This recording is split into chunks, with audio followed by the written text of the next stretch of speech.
Plastic मुक्त परिवेश अर्थ plastic मुक्त परिवेश माने हेउची एमिति एक समाज और प्रकृति जोठारे प्लास्टिक सामग्री व्यवहार न होई परिवर्ते परिवेश मित्र जिनिस व्यवहार करा जाय। प्लास्टिक रा परिणाम नदी और समुद्र रे प्लास्टिक जाई समुद्र प्राणी मन को मारी दे थाय माटी रो उर्वरता कमी जाय। प्लास्टिक जलाइले विषाक्त धुआं होई हवा दूषित करे। प्लास्टिक रो माइक्रो पार्टिकल आम शरीर में प्रवेश करी स्वास्थ्य समस्या सृष्टि करे। प्लास्टिक मुक्त परिवेश गढ़ा उपाय दांडी वा कपड़ थली व्यवहार करंतु। सिंगल यूज प्लास्टिक व्यवहार बंद करंतु।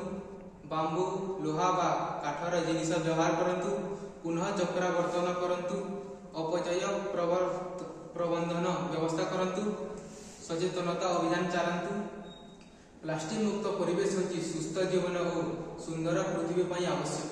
जदि प्रत्येक लोक निज दायित्व बुझी कार्य करे तेबे आमे एक सफा सबुज और प्लास्टिक मुक्त पृथ्वी गढ़ी पारिबु। प्लास्टिक छाड़ी दियो परिवेश को आलिंगन दे। प्लास्टिक नुहे हम परिवेश एवं हम सारथी।